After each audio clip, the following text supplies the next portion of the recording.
We benefited a lot from watching Greg Scott, the House of Kush tutorials on YouTube. I don't know if you've seen him.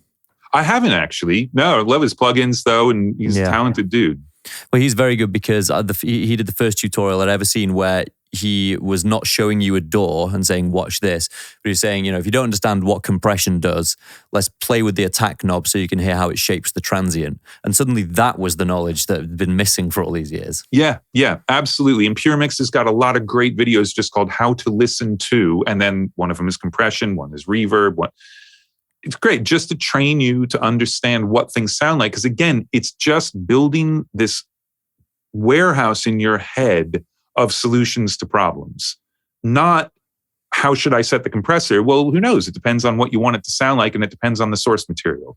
But when you hear the source material and you want it to sound like something, you should know, oh man, if I smash this thing with a really slow attack, I'll get the transient through, but then it'll do the crazy thing on the release, Like that's the knowledge you have to have, because you have to apply these things to different source material on every mix. Pensado. Chris Pensado. Yeah. Dave Pensado. Dave Pensado, yes. Foolish of me to confuse him.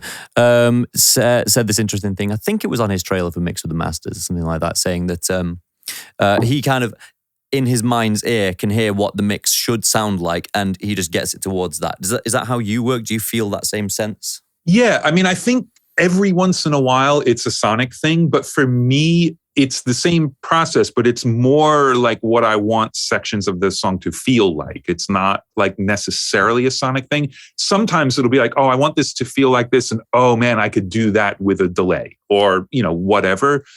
But generally, it's not as concrete as that, which is a shame, because I will end up getting mixes to where I think like they feel amazing. And then when I can finally get some perspective on it, like, okay, yeah, it feels good, but it also sounds like it's in a box and it sounds like it's mono. Like, fuck. So then I've got to address the sonics of it without destroying the feel that I've managed to create. And I get myself into that blind alley a lot. It happens all the time to me. But that's because I'm chasing the way I want to feel as a transition happens or when the solo hits or something like that. So how are you distinguishing the feel and the sonics there? Do you mean that literally like an emotional, you want it to make you feel? Yeah. And obviously I can only do that with the sonics because that's what I have to work with. But yeah, it's absolutely, it's like, I want it to feel like a gut punch, or whatever. So you get those moments of breakthrough where, you make a little move and you go, that's what I was waiting for.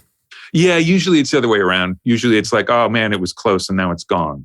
Okay. Like, what have I done? And do you get frustrated when you're mixing? Do you go into these sort of, is it a light and breezy Zen process? Oh, it's definitely not light and breezy, but it's also because of the way I work. As soon as I'm starting to get frustrated, I just stop working on that mix and move on to something else. Yeah. I won't let myself sit there and beat my head against the wall unless there's something really specific I've got to get and I know it and it's time to just hunker down and do it. That leads me into a big question that occurred to me when I was watching Get Back. Have you seen it? The Beatles documentary? Oh, God, yeah. Absolutely. Yeah. How did you feel about that? I absolutely loved it. The first episode made me nervous because it just reminded me of like a session going bad. And I'm going to be responsible for the fact that they are not going to deliver this concert, whatever. But once they got into Apple Studios, that is one of the most joyous things I've ever seen. And I would love it if they put out his initial 18-hour edit of it. Yeah. I mean, it's palpable, isn't it? The frostiness of Twickenham Studios and the corporate interest versus just the joy and exploration of being at Savile Row. But even there, how lovely they were to each other. And, there's this whole mythology about that era because of the way it was edited for the first release. I mean, they made some drama in it and whatever, but to the point where I can't remember where I saw this, but apparently both Paul and Ringo had said that they had kind of remembered it the way the original edit of Get Back was. And when they saw this, it reminded them like, oh, right. Yeah, it wasn't actually like that at all.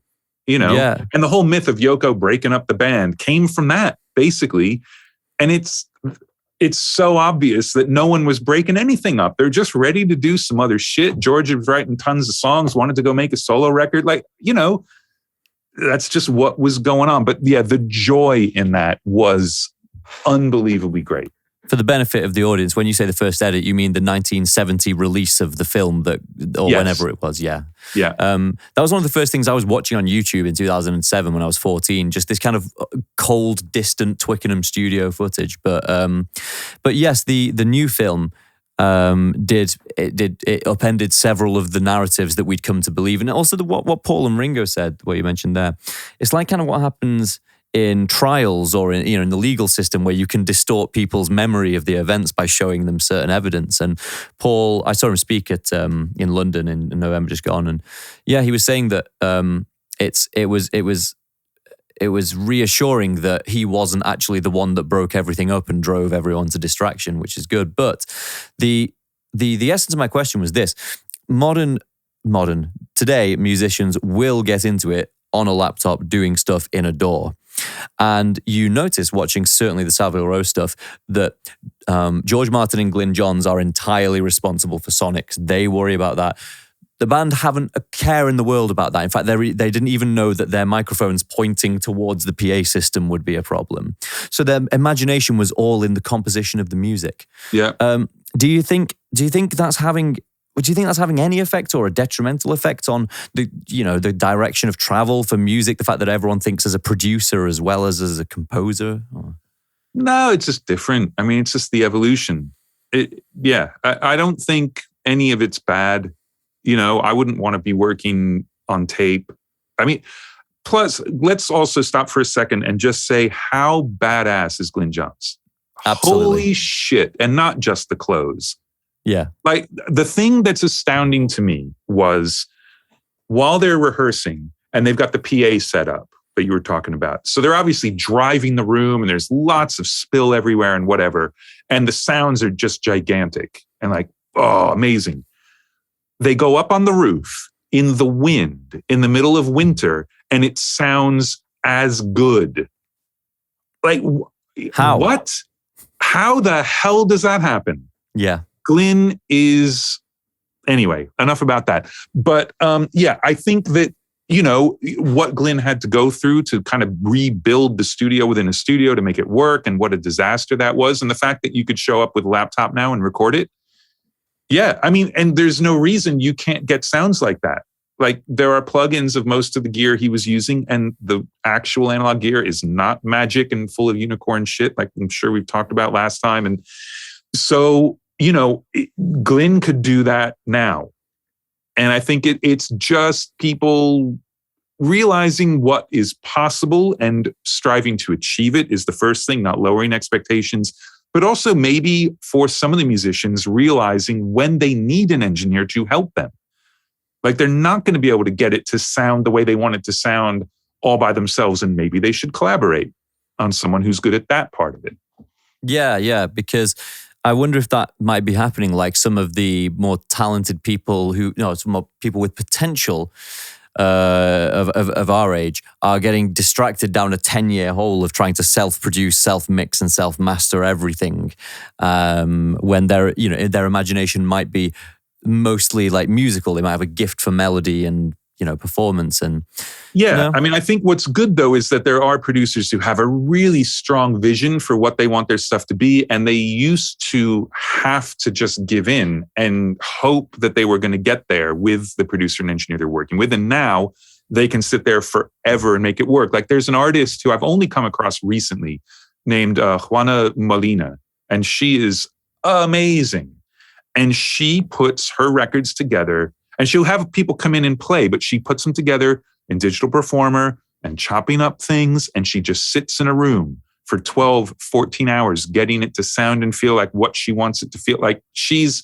so obsessive, and she would not be able to make those records if she was at the mercy of a regular traditional studio team and process. It just wouldn't happen. They would be totally different.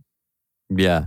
So there's a lot. Yeah. Because I was kind of spinning a yarn that maybe there are people getting lost in the ether. But of course, like you just were just saying previously, that would have happened just because of the sheer scarcity of opportunity and the amount of money that was needed just to get into the studio in the first place.